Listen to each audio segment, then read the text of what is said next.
السلام علیکم ورحمۃ اللہ وبرکاتہ. اپنا مائک آن میوٹ کریں نا. مائک. السلام علیکم ورحمۃ اللہ وبرکاتہ. وعلیکم السلام جی کامران بھائی, کہاں سے کیسے ہیں؟ میں واک اینڈ ٹیکسلا سے میرا تعلق ہے. اور آپ سنا, آپ کی طبیعت وغیرہ کیسی ہے؟ الحمدللہ میں ٹھیک ہوں جی بھائی. اچھا, تو بھائی تھوڑا سا کرٹیسزم ریکارڈ کروانا تھا. علی بھائی سن رہے ہیں؟ تھوڑا سا کرٹیسزم یہ تھا کہ علی بھائی کا جب یہ ریسنٹلی 7083 حدیث کے جب انہوں نے شرح بیان کی تھی, تھوڑے دن پہلے کی بات ہے, ویڈیو ان کی آئی تھی. کون سی حدیث نمبر آپ نے کہا 70؟ وہ بخاری شریف کی. سوال تو نہیں, بس ہلکا سا تھوڑا سا کیا کہتے ہیں, کیا پتا وہ کلیئر بھی کر دیں کنفیوژن. نہیں پھر تو فائدہ نہیں نا بات کرنے کا. آپ ٹھیک ہے کر دیں, آپ سوال نوٹ کر لیں. سوال اس کا جواب دیں گے علی بھائی, دیر نہیں ہوگا کہ آپ بول کے چلے جائیں گے. نہیں میں کیوں, ٹھیک ہے, میں کوئی مسئلہ نہیں, کوئی. اچھا تو بات یہ تھی کہ اچھا تو 7083 پر تو انہوں نے شروحات امام ابن حجر کی اور ان کی پیش کی. تو یہ جو 2083 یا 2812 اس میں شروحات سے کیوں اجتناب فرماتے ہیں, یہ چھوٹا سا مطلب مسئلہ تھا. اور دوسری بات چھوٹی سی یہ تھی کہ امام ابو حنیفہ رحمہ اللہ ان کا انہوں نے ریسنٹلی کول پیش کیا تھا, شاید آپ کو یاد بھی ہو, کافی فیمس بھی ہوا تھا. کافی فیمس بھی ہوا تھا. تو علی بھائی ہمیں شروع سے بات کرتے ہیں کہ اصول حدیث پہ آپ نے جم کے کھڑے رہنا ہے, اصول حدیث کو سب سے پہلے اپنے مد نظر رکھنا ہے, یہی بات تھی نا. ہاں, تو جب اس کول کی بات آئی تو اس کی سند انہوں نے کیوں نہ دیکھی, مجھے یہ بس اس کی سند ثابت نہیں ہے نا, ثابت نہیں. اس کی سند جو اصول حدیث میں نا, وہ اب میں آپ کو ہے ٹیکنیکل ٹرم ان کا سیکھا ادھر لگتا ہے, وہ ادھر وہ ثابت نہیں ہے. اچھا, اور یہ تیسری اور لاسٹ بات میں کر کے چلا جاؤں گا, یہ ایک اور چیز تھی. آپ نے امام حنیفہ والا قول ہے, اس کو کسی نے کہا اس کی سند ثابت نہیں ہے, کس نے کہا؟ نہیں, آپ ذرا سے بات سمجھ نہیں رہے کہ جو اگر توفیق نہ ہو نا کسی چیز کی, اور اگر اصول حدیث پہ وہ ضعیف ہو تو وہ پھر ضعیف ہی ہوتی ہے. جیسے علی بھائی نے بتایا کہ اصول حدیث کو آپ نے پہلے دیکھنا ہے. سو یہ تھوڑا بائنڈر شو کرا ہے. اچھا, اور لاسٹ پوائنٹ میں دے کے چلا جاتا ہوں پھر. اور ایک سنن ابی داؤد کی حدیث ہے 4131 غالباً, اگر نمبر یاد صحیح ہے مجھے تو. اچھا, اگر کنفرم ہے تو اس کو 4131 سنن ابی داؤد کی, وہ مقدام والی کافی فیمس ہے. علی بھائی کافی کوٹ بھی کرتے ہیں لیکچر میں وہ. تو وہ حدیث کچھ ایسی تھی لائک, وہ تو چلو آپ دیکھ لیں گے. تو اس میں یہ تھا نا کہ علی بھائی ہمیشہ سے 7083 کی شرح قرآن کی طرف. اور یہ لاسٹ بات پھر میں کر کے چلا جاتا ہوں کہ جو سنن ابی داؤد کی 4131 نمبر حدیث ہے, وہ مقدام والی کافی کوٹ بھی کرتے ہیں. تو اس میں بھی اصول حدیث پہ بقیہ بن ولید جو ہے وہ تدلیس تصفیہ کر رہا ہے, تو اس کو کیوں صحیح کہتے ہیں جب اصول حدیث پہ وہ ضعیف ہے. اور لاسٹ فائنل بات میں کر کے چلا جا رہا ہوں کہ عمر بن عبدالعزیز رحمہ اللہ ان سے اوپینین رکھے جا رہا ہوں کہ عمر بن عبدالعزیز رحمہ اللہ ان کے بارے میں صحیح سند سے ثابت ہے کہ جب یہ انہوں نے کبھی he has never struck a person other than the one who criticises Muawiya رضی اللہ عنہ. پھر انجینئر محمد علی مرزا صاحب ذرا اپنا احاطہ کر لیں کہ وہ کس جگہ فال کریں. باقی وہ جو 2 سوال تھے وہ ذرا دیکھ لیجیے گا, تدلیس تصفیہ والا بے شک کنفرم کر لیں آپ. باقی تھوڑا علی بھائی کا بھی بہت شکریہ, انہوں نے ہمیں بریلویت سے نکالا. انشاءاللہ بہت بہت شکریہ کامران بھائی. میرے بھی آخری جو سوال ہے ابھی میرے پاس ہے, وہ ہے کامران احمد بھائی کی طرف سے. وہ پوچھتے ہیں کہ 7083 پر تو آپ نے شروحات پیش کی امام ابن حجر کی, تو 2812 پر آپ نے شروحات سے کیوں اجتناب کیا؟ دیکھیں ایسا بالکل نہیں ہوا, وہ بالکل غلط بیانی کیا, میں وہ دیکھ رہا تھا. جب آپ ہمارے موقف کو لوگوں کے ذہن سے سمجھیں گے تو پھر ہمارے بارے میں آپ بدگمانی کریں گے نا. ہم نے 7083 کا جو فارم بیان کیا تھا وہ ہم نے قرآن و سنت سے بیان کیا ہے. سلف کا فارم تو ہم نے آپ کے لیے, سلفیوں کے لیے بیان کیا ہے. ان کے منہ میں کلفی ڈال لی ہے. سلفی کہتے ہیں کلفی ڈالیں, ہمیں جو ہے وہ قرآن و سنت نہ بتائیں, ہمیں کلفی بتائیں. سلفی کلفی ان کے منہ میں ڈالی, ان کے اپنے بابوں کے قول ہم نے پیش کیے, وہ بعد میں پیش کیے. ہمارے نزدیک تو 7083 جو حدیث ہے کہ نبی علیہ السلام نے فرمایا کہ اگر ایک مسلمان دوسرے کے خلاف تلوار اٹھائے تو دونوں جہنمی ہیں. اس کے کانٹیکسٹ میں نے بتایا تھا کہ حضرت علی کی جنگ اس میں اس لیے نہیں آتی کہ قرآن میں سورۃ الحجرات کی آیت نمبر 9 میں حکم ہے کہ اگر مسلمانوں کا کوئی گروہ باغی ہو جائے اس کے خلاف قتال کرو. وہاں تو اللہ حکم دے رہا ہے کہ ایک مسلمان دوسرے مسلمان کے خلاف تلوار اٹھائے. پھر سورہ النساء کی آیت نمبر 59 ہے, اطیعوا اللہ و اطیعوا الرسول و اولی الامر منکم, اطاعت کرو اللہ کی, اس کے رسول کی اور اپنے حکمران کی. تو اولو الامر اس وقت مولا علی علیہ السلام تھے, تو مولا علی علیہ السلام اولو الامر تھے, ان کی اطاعت کرنا ضروری تھی. ان کے حکم کے اوپر مسلمان باغیوں کے خلاف تلوار اٹھانا ضروری تھی. اور پھر دیکھیں نیوٹرلز کے جو امام ہے وہ تو عبداللہ ابن عمر ہے, باقی نیوٹرل تو شاہی کوئی نہیں. عبداللہ ابن عمر جیسا ہے ہی کوئی نہیں, باقی نیوٹرل تو شاہی کوئی نہیں. عبداللہ بن عمر کے سے ہی پوچھ لیں تو المعجم الکبیر طبرانی کے اندر موجود ہے, مجموع الزوائد کے اندر موجود ہے, المستدرک للحاکم کے اندر موجود ہے. میں نے 5 ریسرچ پیپر کرنے والے میں ڈالا ہے کہ وہ آخری عمر میں کہتے تھے کہ مجھے پوری زندگی کوئی نماز روزہ چھوڑنے کے اوپر کوئی غم نہیں, میں نے کوئی نہیں چھوڑا سوائے اس کے کہ مجھے حضرت علی کے ساتھ مل کر فئۃ الباغیہ کے خلاف قتال کرنا چاہیے تھا, یعنی ماموں پارٹی کے خلاف مجھے لڑنا چاہیے تھا, اس چیز کا مجھے غم رہے گا. تو عبداللہ بن عمر نے بھی آخری وقت میں جو نیوٹرلوں کے امام تھے وہ بھی توبہ کر گئے. باقی نیوٹرل کا کیا حوالہ دیں گے جو پوری زندگی انہوں نے اس طرح بنو امیہ کی حمایت میں آپ کہہ لیں انڈائریکٹلی گزاری, تو بعد میں تو انہوں نے بنو امیہ کے ہاتھوں وہ قتل بھی ہوئے. صحیح بخاری میں آتا ہے کہ حجاج بن یوسف نے تیر مروایا تھا, ان کے نیزہ مروا دیا تھا پاؤں میں زہر آلود, اس کی وجہ سے ان کی شہادت ہوئی. تو میں نے تو قرآن و سنت سے دلائل پیش کیے تھے. بخاری مسلم کی حدیث ہے کہ جب فتنوں کا دور ہو تو جماعت المسلمین ان کے امام کو پکڑ لینا. صحیح مسلم کے اندر حدیث ہے کہ جب ایک خلیفہ کی بیعت ہو جائے کوئی دوسرا کھڑا ہو اسے قتل کر دو. اسی کے تحت تو مولا علی نے جنگ صفین لڑی تھی میرے شام کے خلاف. صحیح مسلم میں حدیث ہے کہ جو امام وقت کی کو پہچانے بغیر مرا، اس کی بیعت کیے بغیر مرا، وہ جہلیت کی موت مرا. تو امام وقت تو حضرت علی سے بڑا کون امام وقت تھا؟ تو یہ ساری آیات احادیث بیان کی. اینڈ پہ میں نے جا کے یہ بتایا کہ عمدۃ القاری میں جو ہے بدر الدین عینی، انہوں نے بھی 7083 بخاری کے حدیث کے کانٹیکسٹ میں ہی تو لکھا ہے کہ علامہ کرمانی کہتے ہیں کہ حضرت علی کو 2 اجر ملیں گے اور معاویہ کو 1. تو انہوں نے کہا میں کہتا ہوں کہ حضرت معاویہ کو جب حدیث عمار پہنچ چکی تھی کہ عمار کو ایک باغی جماعت قتل کرے گی، عمار انہیں اللہ اور جنت کی طرف بلائیں گے، وہ جماعت جہنم کی طرف بلائے گی، تو اس کے بعد تم معاویہ کو کس طرح کہہ سکتے ہو کہ انہیں 1 اجر ملے گا؟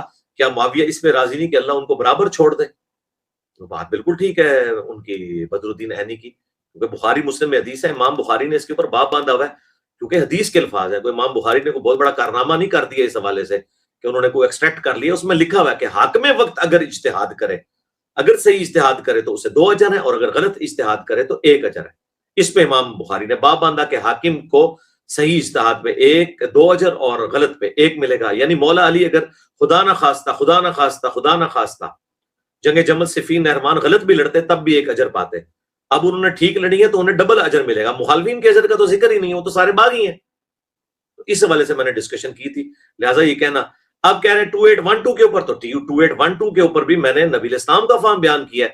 صحیح بخاری میں حدیث ہے عمار، انہیں حضرت عمار کو حضور نے فرمایا ویح عمار، افسوس اے عمار، تقتلہ الفئۃ الباغیہ، اسے تو باغی جماعت قتل کرے گی.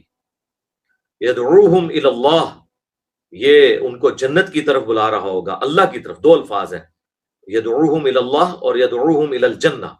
بخاری میں 2 جگہ یہ حدیث ہے، 2812 اور 447. وَيَدْعُونَهُمْ إِلَى النَّارِ، اور اس کے مخالف اسے جہنم کی طرف بلا رہے ہوں گے. یہ تو نبی الاسلام کا میں نے فہم بیان کیا ہے. اس کے بعد وہ کہتے ہیں جی کیا کریں، وہ آپ سلف کا فہم یہاں بھی بیان کیا. تو بیان کیا ہے نا سلف کا فہم میرے بھائی، کیوں نہیں بیان کیا؟ پہلے تو ہم نے مسند احمد سے 4 حدیث بیان کی ہیں کہ ابو الغادیہ نے شہید کیا عمار بن یاسر کو، جو اصحاب شجرہ میں سے تھے. اور حضرت معاویہ کے سامنے جب یہ سارا معاملہ ہوا، عمر بن عاص بھی وہاں پہ پریشان ہوئے، تو معاویہ نے کہا ہم نے مارا ہے، نہ علی لے کے آتا تو نہ یہ قتل ہوتا. اسی پہ تو وہابیوں کے اپنے امام نے سیرت الرسول میں عبداللہ بن محمد بن الوہاب نے لکھا ہے کہ پھر مولا علی نے پھکی دی کہ اس کا مطلب ہے کہ نعوذ باللہ حمزہ کے قاتل رسول اللہ تھے کہ نہ عہد میں لے کے آتے تو نہ حمزہ شہید ہوتے. تو میں نے ان کے بزرگوں کا فہم بتایا نا، اس میں کیا لکھا ہے انہوں نے، ان کے بزرگوں کا فہم بتایا. ہمیں تو حدیث ہی کافی ہیں کہ عمار کے ساتھ یہ کچھ کرنے والے کیا لوگ ہیں. جہنم کی طرف بلانے والی باغی جماعت، جہنمی جماعت نہیں، مطلب عمل جہنمیوں والا تھا. جیسے کوئی جھوٹ بولے ہم اسے جہنمی نہیں کہیں گے، کہیں گے کہ عمل جہنم میں لے جانے والا ہے. باقی اللہ کی مرضی، آخرت کا فیصلہ تو ہم یہاں پہ نہیں کرتے. تو میں نے تو باقاعدہ یعنی احادیث سے اخذ کیا، اس کے بعد فہم پیش کیا. پھر ان کے محبوب اور بڑے سمجھ لیں محبوب آج کل تو بہت زیادہ وہ بنے ہوئے ہیں، ملا علی قاری، ان کا میں نے مرقات سے حوالہ پیش کیا کہ مشکات میں 5878 ان کے جو محبوب اور ممدوح ملا علی قاری نے مشکات کی شرح مرقات میں لکھا ہے. اتنے سخت الفاظ لکھے ہیں. انہوں نے لکھا کہ حدیث عمار کے باب سلف کا فہم چاہ رہے تھے نا، سلفی کلفی چاہتے ہیں، کلفی لے لو سلفیو. یہ ملا علی قاری کلفی تمہارے منہ میں دے کے گیا، تمہیں ضرورت ہے نا، تمہیں اب رسول اللہ سے بڑھ کر کلفیاں عزیز ہو گئی ہیں نا. تو یہ دیکھ لو کہ وہ انہوں نے کہا کہ حضرت معاویہ پہ واجب تھا کہ وہ حضرت علی کی بیعت کرتے.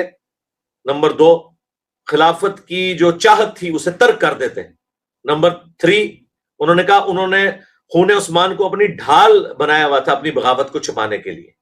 نمبر 4، وہ کہتے ہیں کہ حدیث عمار نے ان کی دل کی چھپی ہوئی بغاوت ظاہر کر دی کہ وہ جو سامنے رکھے ہوئے تھے خون عثمان، یہ اصل بات نہیں تھی، اصل چیز وہ حکومت چاہتے تھے. اور نمبر 5، حضرت معاویہ کے اس عمل سے قرآن اور سنت دونوں پیٹھ کے پیچھے ڈالے گئے. یہ 5 باتیں ان کو کلفی میں نے دی ہے نا سلفیوں کو. یہ سلف کا فہم ہی بتایا نا ان کے سلف کا ملا علی قاری کا.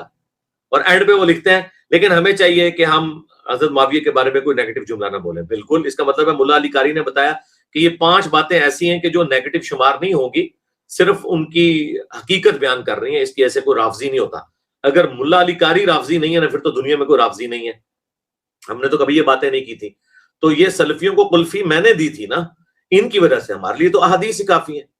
تو حدیث امار کا فارم بتا دیا نا ان کو, اور کیا بتائیں. باقی میں نے اتنا کچھ الحمدللہ بیان کر دیا ہے کہ اس کے بعد کوئی گنجائش نہیں رہتی کہ مزید اس میں ایڈ کریں. اور دوسرا یہ سلف کی رٹ لگانے والوں, پہلا سلف آپ کا جو ہے نا نبی الاسلام ہے, اس کے بعد خلفائے راشدین ہے. تو وہ کھول لو پھر مصنف ابن ابی شیبہ. حضرت علی نے قنوت نازلہ پڑھی ہے, اللہم علیک بمعاویہ و اشیاعہ, اے اللہ معاویہ اور اس کے شیعہ کو برباد کر, عمر بن عاص اس کے شیعہ کو برباد کر, ابا سلمی اور اس کے شیعہ کو برباد کر. حضرت علی سے بڑا کون سلفی ہے, سلف ہے؟ اگر حضرت علی کو سلف مان کے کوئی سلفی ہے تو وہ میں بھی ہوں. پھر بعد والے لوگوں کو آپ لے کے تو وہ سلفی نہیں, وہ کلفی ہیں, بلکہ سیلفی ہیں, اپنی سیلف کے مطابق چل رہے ہیں, سیلف سٹارٹ ہی چل رہے ہیں. وہ سلفی کہاں سے ہوئے؟ جو سلف حضرت علی کو سلف نہ مانے, چاہے وہ 8 سے 1000 سال پہلے کا امام ہو یا آج کا امام, میں اس کو کیوں امام مانوں جو امام علی علیہ السلام کو اپنا سلف نہ مانے. سنن کبریٰ البیہقی میں موجود ہے, حضرت عمار بن یاسر کہتے ہیں کہ اہل شام کو یہ نہ کہو کہ یہ کافر ہیں, بلکہ کہو یہ فاسق اور ظالم ہے. تو عمار بن یاسر کو جو سلف نہ مانے, چاہے وہ احمد بن حنبل ہو یا آج کا کوئی امام ہو, یہ میں سپوز کر رہا ہوں سمجھانے کے لیے, کیونکہ احمد بن حنبل کو زیادہ یوز کرتے ہیں مشاجرات صحابہ سے. مشاجرات صحابہ کا فیصلہ عمار بن یاسر اور مولا علی کریں گے یا احمد بن حنبل کریں گے اور آج کا کوئی مولوی کرے گا. اگر احمد بن حنبل کہتے ہیں کہ میں مولا علی کے فتووں کو اور میں عمار بن یاسر کے فتووں کو نہیں مانتا, تو پھر ظاہر ہے کہ ہم اس کو کیوں مانیں گے؟ ہم تو اس کو مانیں گے جو ہمارے بڑے اسلاف کو, جو اپنے اسلاف کا باغی ہے, اس کو ہم سلف کہاں سے مانیں؟ ہم تو ان کو اسلام مانیں گے نا جو صحابہ کو مانے گا. خلفائے راشدین کی پیروی کا حکم ہے, علیکم بسنتی وسنت الخلفاء الراشدین المہدیین. اور پھر وہ گجرانوالہ کا ایک مولوی کہتا ہے جی علی جو حدیث نہیں بیان کرتا, علی نے پمفلٹ میں لکھی ہوئی ہے, تو نے کہاں سے پمفلٹ پڑھ لیا میرا؟ میں تو پچھلے کم از کم 8-9 سال سے یہ روایت بیان کر رہا ہوں مصنف ابن ابی شیبہ سے کہ حضرت علی نے فرمایا کہ ہمارے مقتولین اور ہمارے مخالفین کے مقتولین, میں اللہ سے امید کرتا ہوں جنت میں جائیں گے, پھر اللہ کے حضور مقدمہ میرے اور معاویہ کے درمیان طے ہوگا. یہی تو ہم کہہ رہے ہیں کہ میرے شام کا مقدمہ دنیا میں مولا علی نہیں حل کر کے گئے, وہ صرف اہل جمل کو معاف کر کے گئے ہیں. جو فضائل صحابہ احمد بن حنبل کی کتاب میں موجود ہے, مصنف ابن ابی شیبہ میں موجود ہے, انہوں نے کہا کہ جو سورۃ الحجر کی آیت نمبر 47 ہے کہ اہل ایمان کے دلوں سے ایک دوسرے کے خلاف جو دل میں کوئی نفرت یا قدورت آ گئی تو اللہ نکال دے گا غل ان کے دلوں سے, اور وہ تختوں پہ آمنے سامنے بیٹھے ہوئے ہوں گے. یہ میرے, عثمان بن عفان, طلحہ اور زبیر کے بارے میں. لیکن امیر شام کو تو نہیں معاف کیا, قنوت نازلہ پڑی اپنی زندگی میں, اور بعد میں بھی کہا کہ مطلب اس جنگ کو وقتی طور پہ جو تھم گئی اس کے بعد بھی انہوں نے فرمایا کہ قیامت کے دن فیصلہ ہوگا. حضرت علی نے نہیں معاف کیا. تو جس کو علی نے معاف کر دیا اس کے ساتھ ہماری یاری ہے, جس کو علی نے معاف نہیں کیا, جب تک علی اسے معاف نہیں کرتے اس وقت تک ہم اس کے ساتھ وہ دوستی نہیں کر سکتے, چاہے آپ جو مرضی کرتے رہیں. جبکہ رسول اللہ اس جماعت کے بارے میں فرما چکے ہیں تقتلہ الفئۃ الباغیہ یدعوہم الی اللہ ویدعونہم الی النار. ٹھیک ہے, تو اس لیے اللہ کے فضل سے ہم نے قرآن و سنت پہلے بیان کیا ہے, اس کے بعد سلف کا فہم بیان کیا ہے, اور وہ سلف کا فہم آپ کے گلے میں ڈالنے کے لیے ہے, ہمیں کوئی ضرورت نہیں ہے. ہمارے لیے تو نبی الاسلام, خلفائے راشدین, صحابہ کرام سلف کے طور پر کافی ہیں الحمدللہ اللہ کے فضل سے. تو آپ جرت کرو ملا علی قاری پہ اور بدر الدین عینی کے اوپر بولو, اور تمہارے جو سب سے بڑے امام احمد بن حنبل ہیں ان کا استاد علی بن الجاد کا بھی میں نے قول پیش کیا ہے, شیخ زبیر صاحب نے نقل کیا قیام رمضان والی کتاب کے اندر. گو انہوں نے نٹوریس انداز میں کیا, لیکن انہوں نے پھر بھی کہا کہ علی ابن الجاد جو ہے وہ اہل سنت کا امام ہے, کیونکہ اس کی حدیثیں موجود ہیں ہمارے اہل سنت کی مین سٹریم کی کتابوں میں. احمد بن حنبل کا استاد ہے, مسند علی ابن الجاد کا حدیث کی کتاب ہے, اور وہ کہتا تھا کہ قیامت کے دن مجھے پتا چلے کہ امیر شام کو اللہ تعالیٰ عذاب دے رہا ہے تو مجھے کوئی دکھ نہیں ہوگا اس بات کا. تو آپ مجھے بتائیں پیچھے کیا رہ گیا؟ اور علی ابن الجاد سے بھی پہلے تمہارا فیوریٹ تابعی ابن سیرین, اس کے بارے میں تو سنن ابی داؤد میں موجود ہے حدیث 4129, حدیث بیان کرتا ہے حضرت معاویہ سے اور کہتا ہے وَقَانَ مُعَاوِيَةُ, اور معاویہ لا يُتَّهَمُ فِي حدیث رسول اللہ صلی اللہ علیہ وآلہ وسلم. معاویہ جو ہے نا رسول اللہ کی حدیث کے معاملے میں جھوٹ نہیں بولا کرتے تھے, ان کے اوپر کوئی تہمت نہیں ہے کہ انہوں نے رسول اللہ پہ کبھی جھوٹ باندھا ہو. یعنی مراد یہ ہے کہ ویسے تو انہوں نے جو کچھ کیا وہ کیا, لیکن حدیث کے معاملے میں انہوں نے کبھی جھوٹ نہیں بولا. یہ انہوں نے حضرت ابو بکر عمر عثمان اور علی کے بارے میں تو کبھی حدیث بیان کرتے ہوئے نہیں کہا کہ ابو بکر حدیث میں جھوٹ نہیں بولا کرتے تھے. تو جاؤ اپنے گھر کی خبر لو, کیا کچھ لکھا ہوا ہے. سیرت الرسول کے اوپر میں نے پورا ایک لیکچر ریکارڈ کرایا, تمہارے سارے بزرگوں کے حوالے پیش کیے ہیں, ٹھیک ہے. اور اس میں وہ ذکر کر رہے تھے کہ جی وہ امام حنیفہ کے حوالے سے علی بھائی نے قول پیش کیا ہے تو اس کی سند ٹھیک نہیں ہے. آپ کو کس نے کہا کہ سند ٹھیک نہیں ہے؟ میرے بھائی آپ کے نزدیک تو امام حنیفہ خود ضعیف راوی ہیں, آپ تو بات ہی نہ کریں. ہم تو حنفیوں کے لیے پیش کر رہے ہیں نا, حنفیوں کے لیے اس کی سند بھی درست ہے, اس کتاب کو بھی وہ مانتے ہیں. ابو محمد حارثی کی کتاب 340 ہجری میں فوت ہوئے ہیں, 8 سے آلموسٹ 1100 سال پہلے انہوں نے امام حنیفہ سے نقل کیا اپنی سند کے ساتھ کہ وہ فرماتے تھے کہ اہل شام ہم سے بغض اس لیے رکھتے ہیں. انہوں نے کہا شاگردوں جانتے ہو اہل شام ہم سے کیوں بغض رکھتے ہیں؟ انہوں نے کہا نہیں. تو فرمایا اس لیے کہ ہمارا یہ عقیدہ ہے کہ اگر ہم حضرت علی کے زمانے میں ہوتے تو حضرت علی کے ساتھ مل کر حضرت معاویہ کے خلاف جنگ لڑتے, اس وجہ سے اہل شام ہم سے بغض رکھتے ہیں. تو میرے بھائی یہ تو حنفیوں کے ہاں تو اس کی سند درست ہے, کیونکہ حنفیوں کے لیے والا پیش کر رہے ہیں نا, ان کے ہاں تو درست ہے. آپ کی ہاں درست ہونا, آپ تو امام حنیفہ کو بھی ضعیف راوی مانتے ہیں, تو آپ کے ہاں تو قیامت تک درست نہیں ہونی. آپ کے لیے تو حدیث ہی کافی ہے, گلے کی ہڈی ہے وابیوں کے, ٹھیک ہے. میں نے آج سے 7-8 سال پہلے کہا تھا کہ وابی انقریب منکرین حدیث ہوں گے, اور اللہ نے کرامت میری ظاہر کر دی. آج وہ کہہ رہے ہیں حدیث کے نسخے بدل گئے, یہ ہو گئے. پوری دنیا میں جہاں کی بخاری موجود ہے, چاہے سعودی عرب کی بخاری ہے, اور آپ دارالکتب العلمیہ کی بخاری اٹھا کے دیکھ لیں, دارالاسلام کی بخاری اٹھا کے دیکھ لیں, بریلوی دیوبندی اہل حدیث کی ساروں کی بخاریاں اٹھائیں, اس میں الفاظ موجود ہیں, الفاظ تقتلہ الفئۃ الباغیہ یدعوہم الی اللہ ویدعونہم الی النار. اب تو ماشاءاللہ غلام مصطفیٰ ظہیر صاحب نے بھی الفاظ پڑھ کے کہہ دیا کہ یہ اس طرح ہے. ان کے استاد جو میرے بھی استاد تھے شیخ زبیر لزئی رحمہ اللہ تعالی, ان کی باقاعدہ ویڈیو موجود ہے اللہ کے فضل سے. تو میں نے بہت پہلے کہہ دیا تھا کہ اہل حدیث فرقہ ختم بالکل, یا یہ پکا اہل حدیث ہو گئے منکرین حدیث, اور بات آج ٹھیک ہو گئی ہے. اس لیے تو آج کل یہ بیچارے بہت پریشان ہیں. چیخیں تمہاری اب نکلیں گی ماموں پارٹی. پہلے تو چیخیں ان کی نکلی کہ جن کے ساتھ ظلم ہوا تھا, اب پوری زندگی تم ظالموں کی چیخیں نکلیں گی انشاءاللہ. اللہ نے تمہاری جو موت ہے نا اس کا ہتھیار میرے ہاتھ میں دیا ہے 2812 اللہ کے فضل سے. تمہاری قبروں پہ جو کتبے لگے ہوئے ہیں نا ان کے اوپر 2812, اس لیے دیکھو میں نے اپنے نام کے ساتھ لکھ لیا ہے لائیو 2812 انشاءاللہ تعالی. یہ پلیٹ فارم غدیر خم پہ کھڑا ہے, قرآن اور اہل بیت اللہ کے فضل سے. صلو علی محمد وعلی محمد, اللہم صلی علی محمد وعلی آل محمد واصحاب محمد وازواج محمد اجمعین الی یوم الدین, آمین.